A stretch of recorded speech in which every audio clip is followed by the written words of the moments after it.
علیکم ورحمۃ اللہ وبرکاتہ۔ الحمد للہ رب العالمین والصلاة والسلام علی رسولہ الکریم، اما بعد فاعوذ باللہ من الشیطان الرجیم، بسم اللہ الرحمن الرحیم۔ قال اللہ تعالی فی کلامہ المجید هو الذی ارسل رسولہ بالہدی ودین الحق لیظہرہ علی الدین کلہ، صدق اللہ العظیم وبلغنا رسولہ النبی الکریم الرؤوف الرحیم۔ ان اللہ وملائکتہ یصلون علی النبی یا ایہا الذین آمنوا صلوا علیہ وسلموا تسلیما۔ اللہم صل علی سیدنا وحبیبنا محمد وبارک وسلم وصلی علیہ۔ الصلاۃ والسلام علیک یا رسول اللہ، الصلاۃ والسلام علیک یا حبیب اللہ، وعلی آلک واصحابک یا رحمۃ للعالمین۔ عزیزان محترم، اللہ تعالیٰ کی توفیق سے حضور نبی رحمت نور مجسم شفیع دو عالم آپ کی خصوصی توجہات کے طفیل رب ذوالجلال نے مجھے اور آپ کو میلاد مصطفیٰ صلی اللہ علیہ وبارک وسلم کے موقع پر مختصر وقت کے لیے مل بیٹھنے کی توفیق عطا فرمائی۔ دعا ہے کہ اللہ تعالی ہماری حاضری کو اپنی بارگاہ میں شرف قبولیت عطا فرمائے۔ میرے محترم، اللہ تعالی نے قرآن مقدس کے اندر نبی کریم صلی اللہ علیہ وبارک وسلم آپ کو اس کائنات کے اندر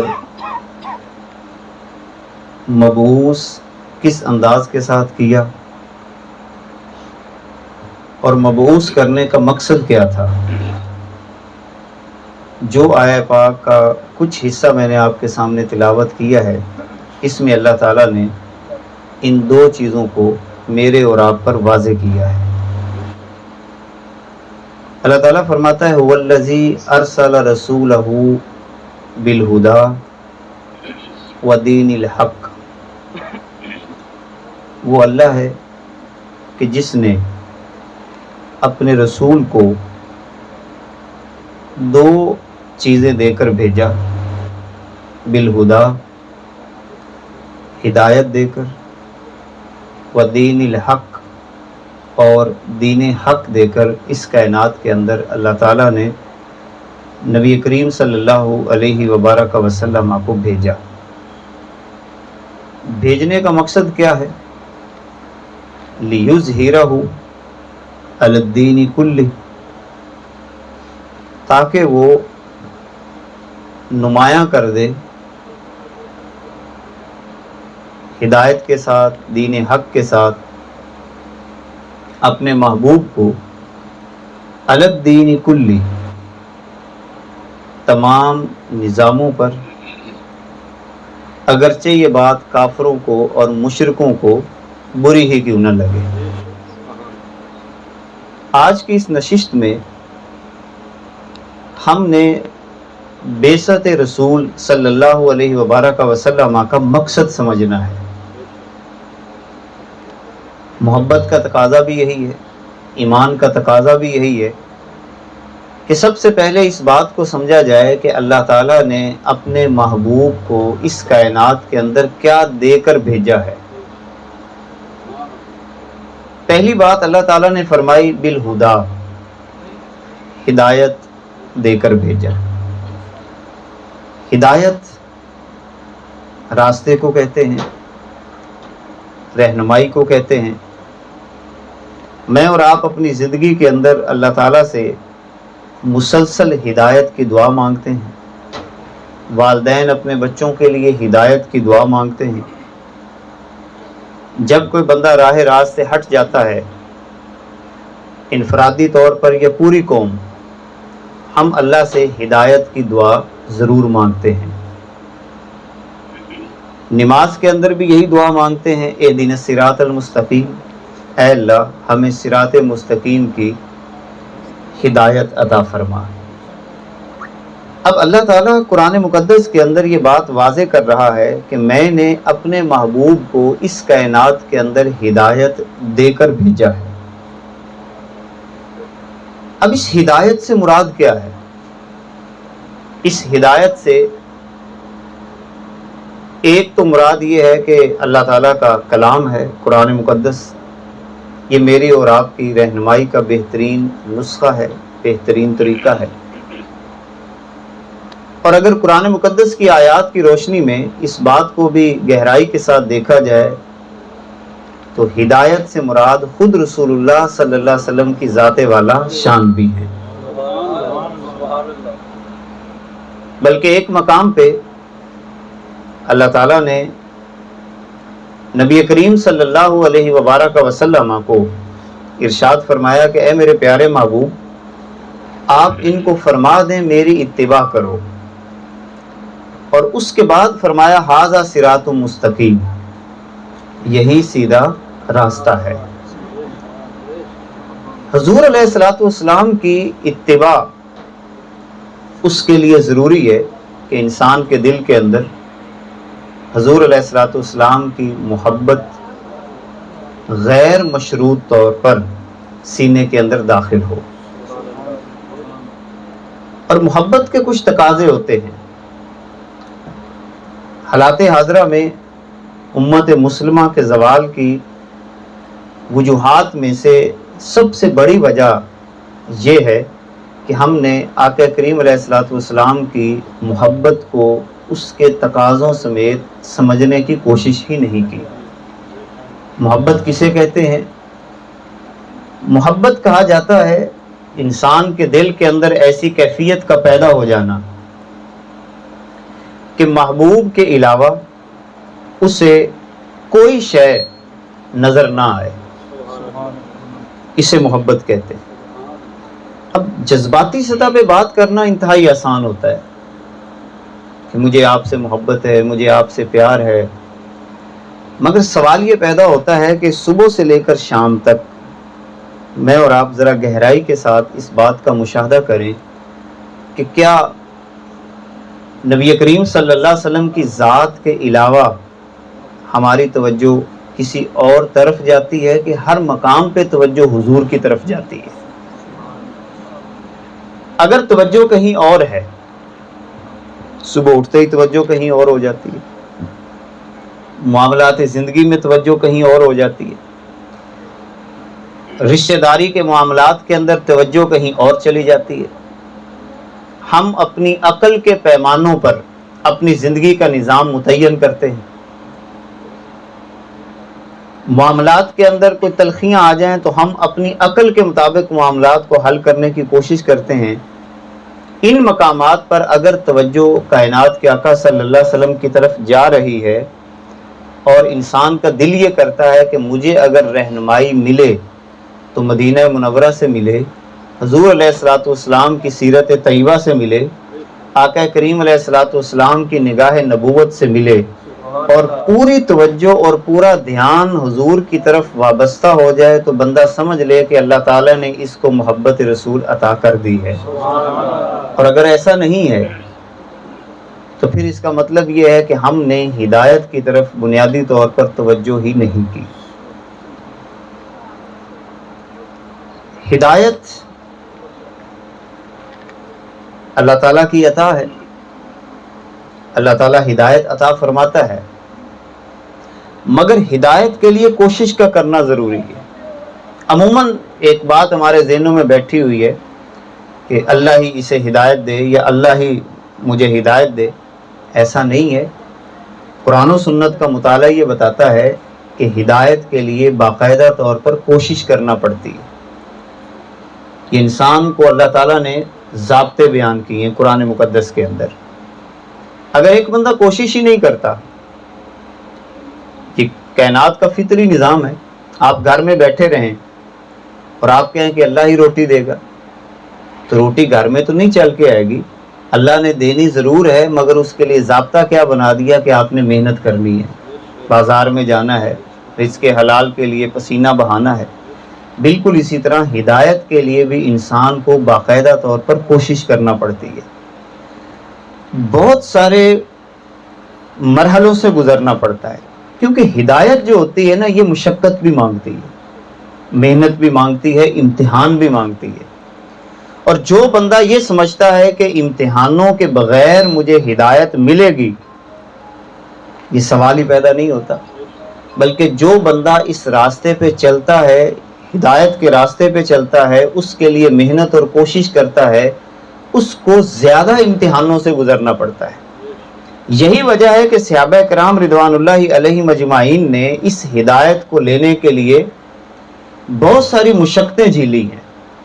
ایسے نہیں تھا کہ اچانک ہدایت آ گئی، ارادے کے ساتھ آگے بڑھتے تھے، سوچ سمجھ کے آگے بڑھتے تھے۔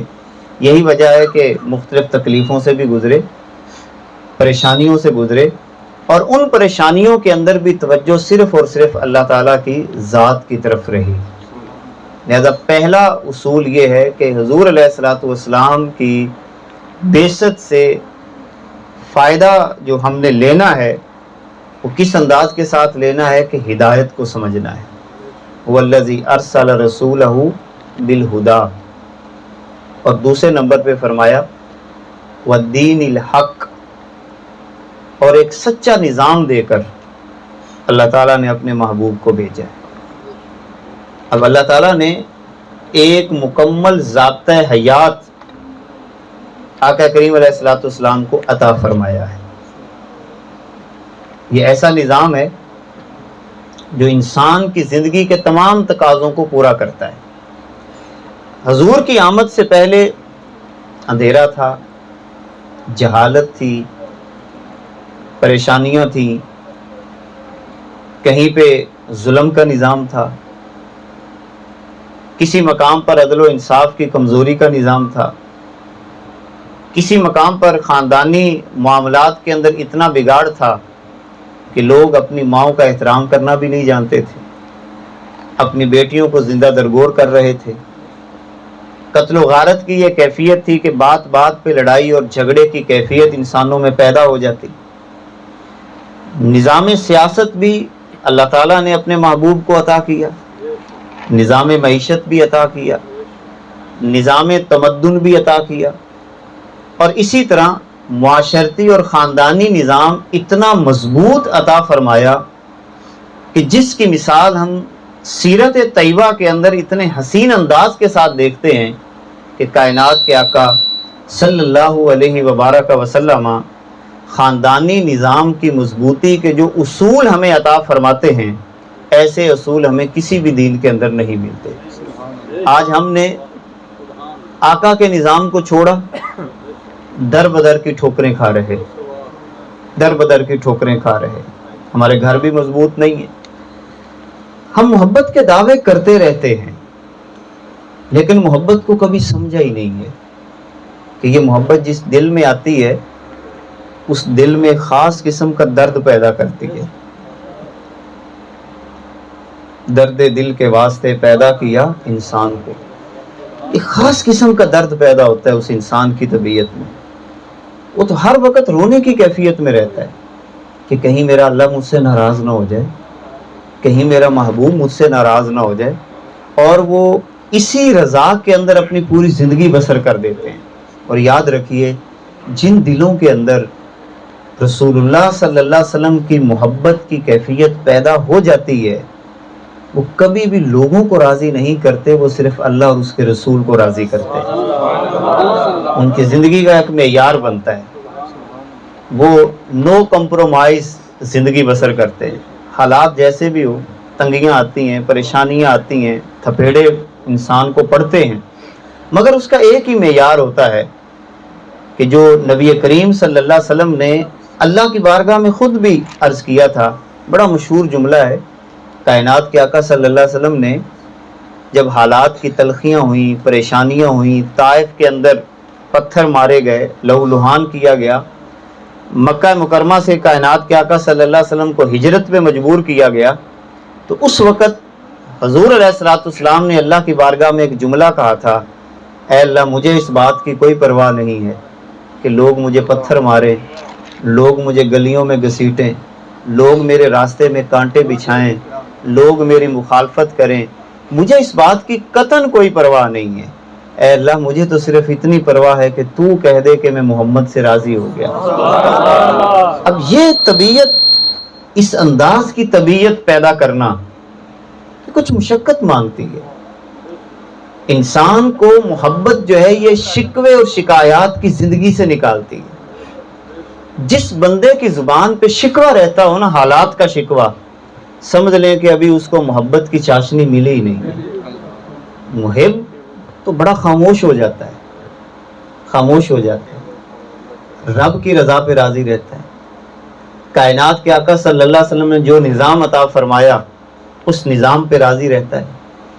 اس کو، اس نظام کو اپنانے میں جتنی مرضی سختیاں برداشت کرنی پڑیں، جتنی مرضی سختیاں برداشت کرنی پڑیں، حتیٰ کہ قریبی رشتہ دار بھی سارے ناراض ہو جائیں، مگر پھر بھی وہ حضرت سعد رضی اللہ تعالیٰ عنہ کا نعرہ لگاتا ہے کہ حضرت سعد نے اپنی اماں کو کہا تھا جب ماں نے شدت کی اور کہا کہ محمد کو چھوڑ دے، صلی اللہ علیہ وسلم محمد کو چھوڑ دے، میں بھوک ہڑتال کرتی ہوں، اور دھوپ میں بیٹھ گئی۔ اب ماں کی ممتا ہوتی ہے اور بیٹے کا پیار بھی ہوتا ہے، مگر حضور کے سامنے نہ ماں کی حیثیت ہے نہ باپ کی حیثیت ہے۔ ہم نے جب سے یہ حیثیتیں دینا شروع کی ہے نا، کبھی بچوں کی خاطر حضور کو کنڈ کرتے ہیں، کبھی ماں کی خاطر وہاں پر نافرمانی کرتے ہیں، کبھی باپ کی خاطر کیا کیا کچھ نہیں کرتے، تو ہمیں ایمان کی لذت کیسے محسوس ہو؟ ایمان کی لذت کا تقاضا یہ ہے جو حضرت سعد رضی اللہ تعالیٰ عنہ نے اپنی اماں کو کہا تھا کہ اے میری اماں تو ایک ہے نا، مجھے کہہ رہی ہے کہ محمد کو چھوڑ دے، اگر تیرے جیسی 100 مائیں بھی آ جائیں اور ایک ایک کر کے کہتی رہیں کہ محمد کو چھوڑ دے، میں 100 مائیں تو قربان کر سکتا ہوں مگر محمد عربی کو نہیں چھوڑ سکتا۔ یہ وہ ایمان کی لذت ہے۔ نعرہ رسالت، نعرہ رسالت، نعرہ رسالت۔ یہ ایمان کی لذت ہے، اس لذت سے ہم محروم ہو چکے ہیں۔ ہم تو دکان کے گھاٹے کی بنیاد پر رسول اللہ صلی اللہ علیہ وسلم کی نافرمانی کر رہے ہوتے ہیں، کبھی جھوٹ بول کر، کبھی کسی پہ زیادتی کر کے، کبھی ظلم کر کے، کبھی کوئی انداز اختیار کر کے نبی کریم صلی اللہ علیہ وسلم کے احکامات کو پس پش ڈال رہے ہوتے ہیں۔ تو ہدایت لینے کے لیے جو میں نے عرض کیا کہ انسان کو مشقت کی بھٹی سے گزرنا پڑتا ہے، یہ ایسے نہیں ملتی، یہ پلیٹ پہ رکھ کے نہیں ملتی، قرآن کے ضابطے کے خلاف ہے۔ قرآن میں اللہ تعالیٰ نے 2 ٹوک لفظوں میں یہاں پر بات کی ہے، حاسب الناس ان یترکوا ان یقولوا آمنا وهم لا یفتنون۔ لوگوں نے کیا سمجھ رکھا ہے کہ کیا ان کو ایسے ہی چھوڑ دیا جائے گا اور یہ کہیں کہ ہم ایمان لے آئے؟ ان کی آزمائش کی جائے گی، آزمائش کی جائے گی۔ بس یہی وہ مقام ہوتا ہے، آزمائش کا مقام، جہاں پر جو بندہ استقامت دکھا گیا اللہ تعالیٰ اس کے لیے رحمت کے دروازے کھول دیتا ہے، اور جو بندہ اس مقام پر پھسل جاتا ہے، شکوے اور شکایات میں آ جاتا ہے، لوگوں سے تلخ کلامیاں کرنے لگ جاتا ہے، یا وہاں پر غلط چیز کے اوپر کمپرومائز کر لیتا ہے، غلط چیز پہ بس وہ سمجھتا ہے کہ پیسہ آ رہا ہے کوئی بات نہیں، جیسے مرضی ہے، حلال اور حرام کی تمیز ختم کر دے، یا اپنے کاروبار زندگی کے اندر وہ جو نظام نبوی صلی اللہ علیہ وسلم جو معیشت کا نظام ہے اس کو اگر پس پش ڈال کر اپنا نظام آگے لانے کی کوشش کرتا ہے، تو یہ کبھی بھی کامیاب نہیں ہو سکتی جب تک کہ ہدایت کے لیے جو کوشش ہے اس کے اندر غیر مشروط وفاداری کا ہونا ضروری ہے۔ اور جو مشروط وفاداریوں کی طرف جاتے ہیں اور گیو اینڈ ٹیک کے چکر میں رہتے ہیں کہ ہم کچھ کریں گے تو ہمارے لیے وہاں پر چیزیں کھلتی چلی جائیں گی، بالکل ایسا نہیں ہے۔ آپ جب چلیں گے، اسلام نے کبھی بھی سبز باغ نہیں دکھایا اس دنیا کے حوالے سے۔ ہمارے یہاں غلط تصور پھیل گیا کہ جو یہاں پر اس راستے پہ چلے گا اس کے لیے وارے نیارے ہو جائیں گے۔ وارے نیارے ضرور ہوتے ہیں، مگر پہلے سبز باغ نہیں دکھائے، پہلے مشقت کی بھٹیاں دکھائیں گے۔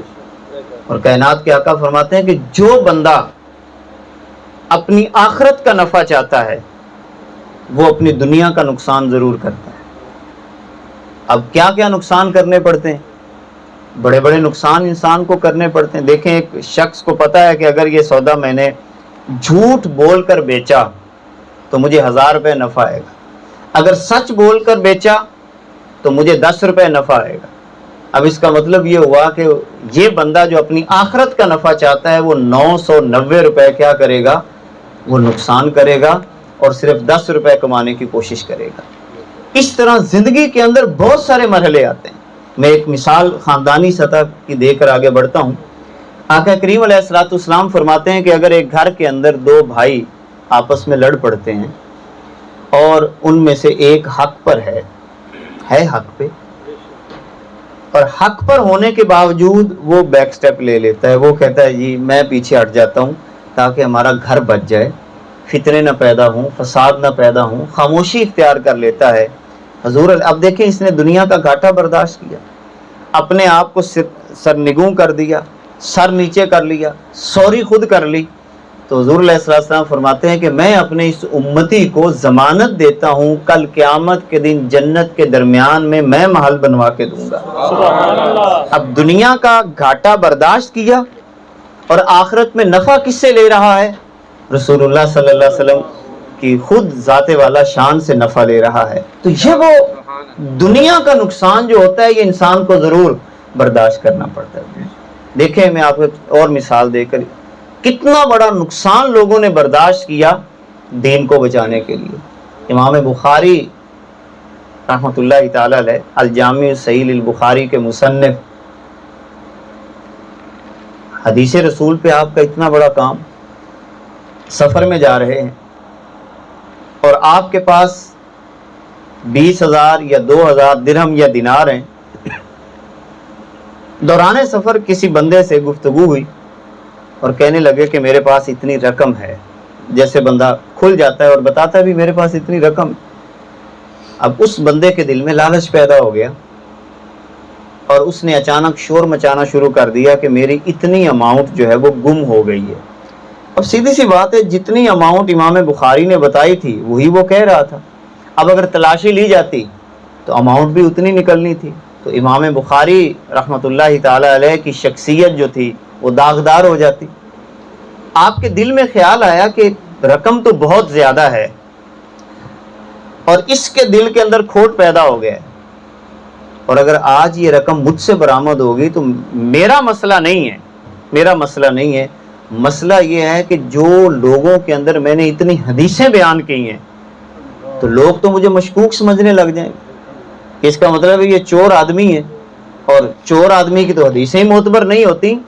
آپ نے وہ جتنی رقم تھی حدیث رسول کی حفاظت کی محبت میں ساری کی ساری سمندر میں پھینک۔ یہ ہے غیر مشروط محبت، یعنی یہ نہیں دیکھا کہ میرا سارا سرمایہ سمندر میں جا رہا ہے، صرف یہ دیکھا ہے کہ حضور کی حدیث باقی رہے، حضور کی بات باقی رہے۔ یہ جب غیر مشروط محبت آتی ہے نا تو پھر یقین جانیں آپ روزانہ کا تجزیہ کر کے دیکھ لینا، روزانہ کے نقصان برداشت کریں گے۔ کیوں؟ سرکار کی مسکراہٹ کو حاصل کرنے کے لیے۔ سرکار اور حضور علیہ الصلوۃ والسلام اپنی ظاہری حیات کے اندر ایسی بات پہ ہمیشہ مسکرایا کرتے تھے۔ جب کسی شخص کو دیکھتے نا کہ وہ اپنا دنیا کا نقصان کر رہا ہوتا دین کے قیام کے لیے، تو کائنات کے آقا صلی اللہ علیہ وسلم ہمیشہ اس کی طرف دیکھ کے مسکرایا کرتے تھے۔ تو آج بھی ہم ایسا کیوں نہیں کرتے؟ اس ہدایت کو لینے کے لیے، اس اصل ہدایت کی چاشنی لینے کے لیے اپنی دنیا کے نقصانات کرتے چلے جائیں اور حضور کو راضی کرتے چلے جائیں۔ تو هو الذی ارسل رسولہ بالہدی ودین الحق، بڑا حسین نظام معیشت بھی اعلیٰ ہے۔ اب نظام سیاست کی ذرا بات لیں، ہم نے بے تکے نظام سیاست کو اپنا کر کتنا بڑا نقصان کیا۔ آج تو ہر کوئی پیٹ رہا ہے نا، لیکن کچھ لوگوں کو اب بھی نہیں سمجھ آئے، وہی دقیانوسی باتیں اور انہی باتوں کے پیچھے لگ کے اپنا بیڑا غرق کریں گے۔ یہ کیسا نظام سیاست ہے؟ یعنی حضور کی آمد سے قبل اس طرح کا نظام سیاست تھا، قبیلے قبیلوں سے لڑتے تھے. وہ شعر مشہور آپ نے سنا, کبھی گھوڑا آگے دوڑانے پہ جھگڑا, کبھی پانی پینے پلانے پہ جھگڑا. تو نے یہاں سے پانی کیوں پیا, میرا گھوڑا آگے گزرا تیرا پیچھے رہ گیا, بس اس بات پہ لڑائی شروع. چھوٹی چھوٹی باتوں پہ لڑتے تھے نا قبیلے, لڑائیاں کرتے تھے. اوس اور خزرج کی 100 سال کی لڑائیاں تھیں مدینہ منورہ کے جو قریب قبیلے تھے, اور مکہ مکرمہ میں بھی یہی حالت تھی. تو یہ جو اس وقت ہماری صورتحال بنی ہوئی ہے, یہ تو بالکل وہی صورتحال بن گئی. برادری ازم کی لڑائیں, میں فلاں قوم سے ہوں تو فلاں قوم سے, اس بنیاد پہ لڑائیاں. میں فلاں پارٹی سے ہوں تو فلاں پارٹی سے, اس بنیاد پہ لڑائیاں. اب دیکھیں ہمارے یہاں کتنی گھر کے اندر لڑائیاں ہو رہی ہیں, جو ہمارے ایک بے تکا سیاسی نظام ہم نے اپنایا ہوا ہے. اب گھر گھر کے اندر لڑائی, دوست دوست کا گریبان پکڑتا ہے. نتیجہ کیا نکلا؟ کچھ بھی نہیں. اب محمد عربی صلی اللہ علیہ وسلم کا نظام سیاست کتنا خوبصورت, کتنا خوبصورت. اگر پوری مسلم امت کی بات کرتے ہیں تو ایسا نظام سیاست پیش کرتے ہیں اور فرماتے ہیں المسلم اخو المسلم. کتنا بڑا پیارا نظام ہے. مسلمان مسلمان کا بھائی ہے, یعنی رشتے ہی سارے جوڑ دیے. نہ کوئی یہاں پہ برادری کا چکر رہا کہ یہ فلاں برادری سے ہے اور یہ فلاں برادری سے, بات ہی ختم کر دی کہ برادری کی بنیاد پر تم نے فخر ہی نہیں کرنا, اس بات کی نفی کر دی. اور فرمایا کہ مسلمان مسلمان کا کیا ہوتا ہے, بھائی ہوتا ہے, اور بھائی بھائی پہ نہ ظلم کرتا ہے, نہ بھائی اپنے بھائی کو ذلیل کرتا ہے, اور نہ بھائی اپنے بھائی کو حقارت کی نگاہ سے دیکھتا ہے. اب یہ 3 باتیں ہمارے اندر, ہم ایک دوسرے کو اپنا بھائی نہیں سمجھتے. یعنی اپنے سگے بھائیوں میں ہمارے یہاں تو دراڑیں پیدا ہو گئی, سگے بھائیوں میں دراڑیں پیدا ہو گئی. چہ جائے کہ ہم گلی اور محلے کے ہر شخص کو اپنا بھائی سمجھیں, کسی غریب آدمی کو اپنا بھائی سمجھے.